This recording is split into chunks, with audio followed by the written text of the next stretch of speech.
बोलो राधा कृष्ण भगवान की जय, भक्त वत्सल भगवान की जय।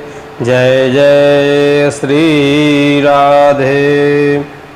श्रीमद् भागवत महापुराण अंतर्गत पंचम स्कंद के अंतर्गत ये तृतीय दिवस की भागवत कथा, दीपों का वर्णन। परीक्षित ने पूछा, गुरुदेव अब जरा हमें भूगोल खगोल के बारे में कुछ बतलाइए।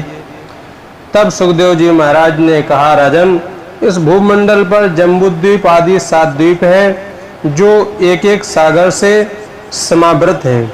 जम्बूद्वीप के कमल कर्णिका की भांति 9 खंड हैं। इलावृत, किम पुरुषन, रम्य, हरिवर्ण, हरिवन, केतुमाल, हरिवंश, उत्तर कुरु, भद्राश्व तथा अजनाप नामक 9 खंडों में भगवान का नित्य निवास है।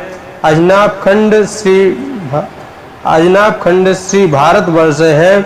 इस भारत भूमि में भगवान नर नारायण के रूप में बद्री विशाल में विराजमान है और देवर्षि नारद के साथ समस्त भारतीय उनकी आराधना करते हैं। भारत भूमि ही एक कर्म भूमि है, अन्य सब भोग भूमि है। इसलिए धर्म की स्थापना हेतु भगवान के जितने अवतार हुए सब भारत भूमि में हुए।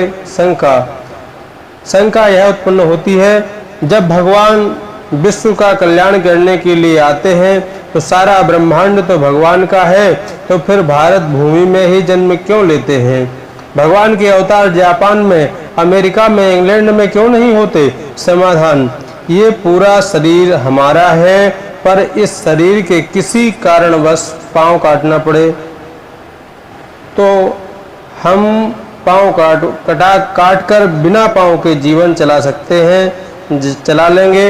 हाथ काटना पड़े तो हाथ काट के भी जीवन चल जाएगा। पर यदि पूरा शरीर स्वस्थ व सुरक्षित हो लेकिन हृदय की धड़कन यदि समाप्त हो गई तो शरीर व्यर्थ हो जाएगा।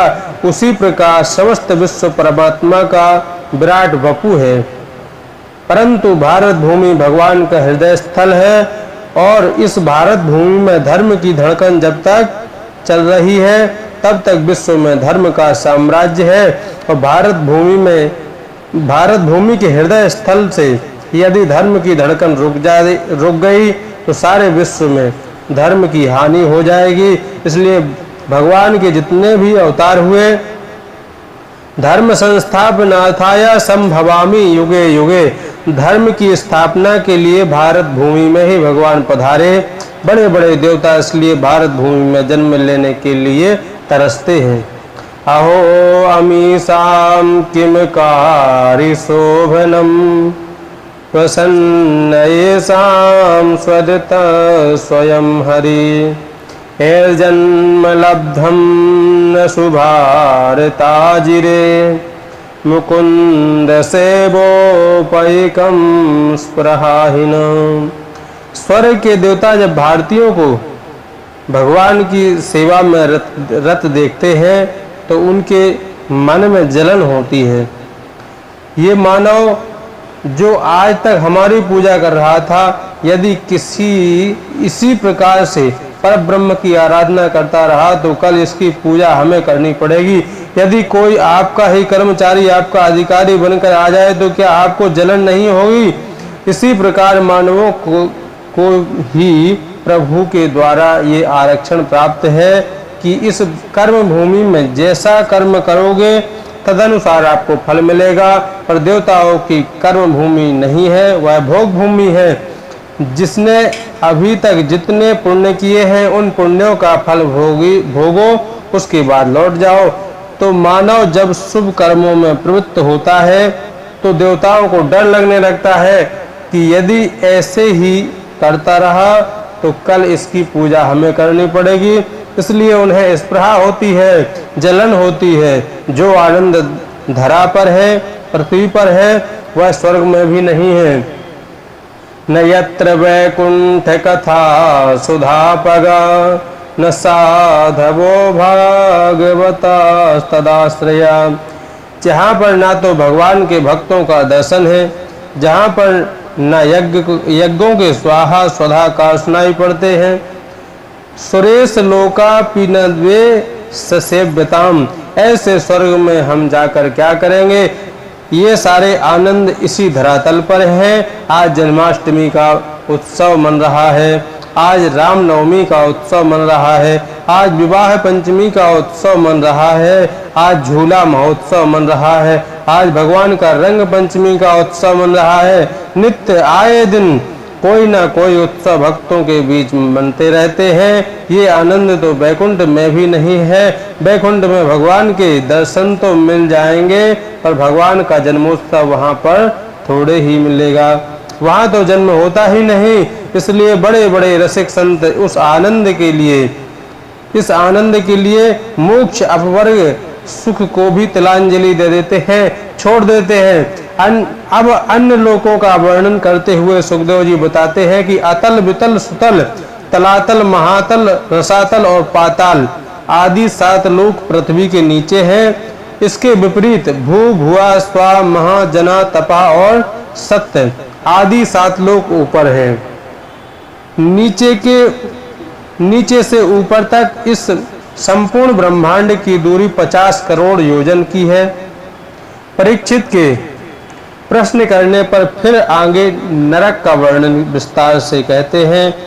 पृथ्वी से 99,000 योजन नीचे यमराज की संयमनीपुरी है।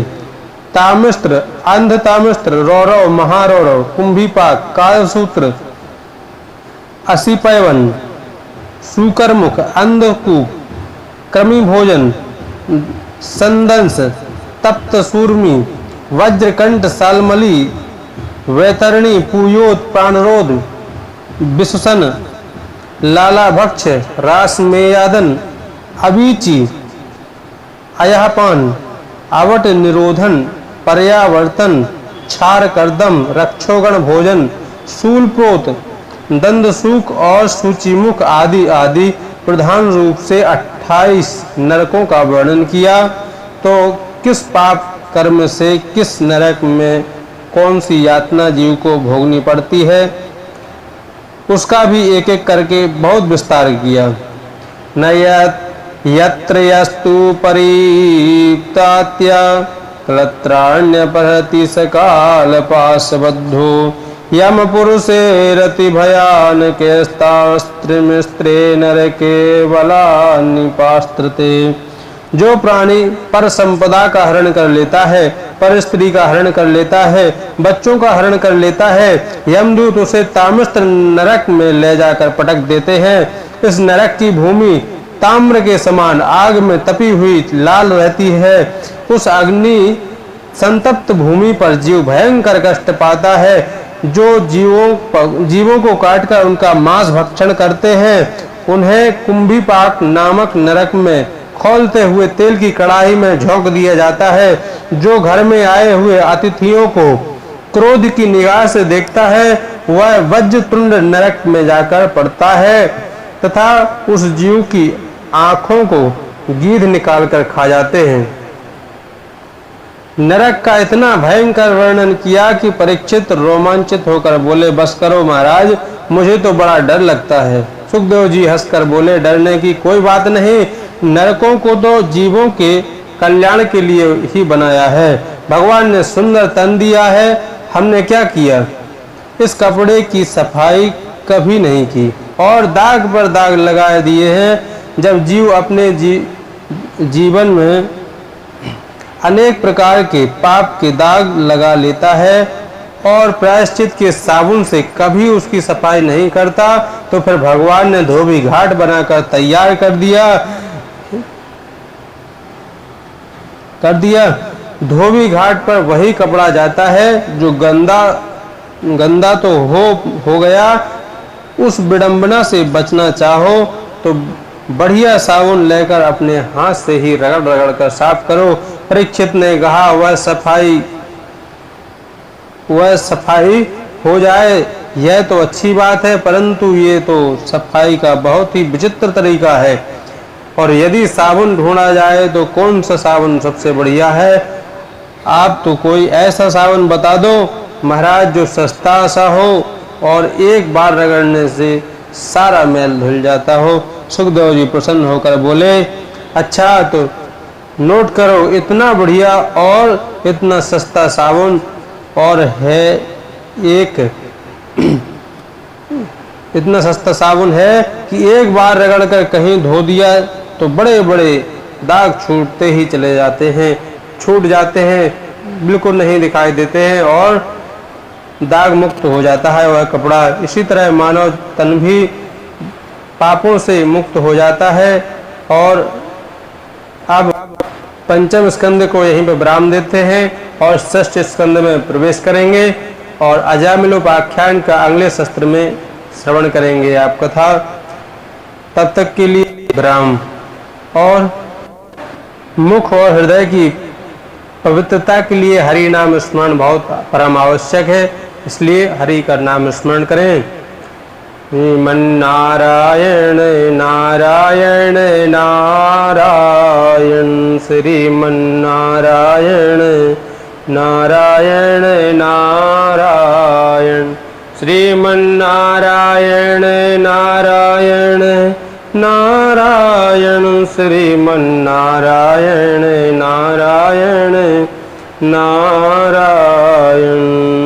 जो नारायण नाम लेते हैं, जो नारायण नाम लेते हैं, पाप हो ये सब छारायण। श्रीमन नारायण नारायण नारायण, श्रीमन नारायण नारायण नारायण। सरयू के तीरे अयोध्या नगरी, सरयू के तीरे अयोध्या नगरी, वही राम अवतारायण। श्रीमन नारायण नारायण नारायण, श्रीमन नारायण नारायण नारायण। बोले भक्त वत्सल भगवान की जय, माँ के बिहारी लाल की जय, गंगा मैया की जय। जय जय श्री राधे।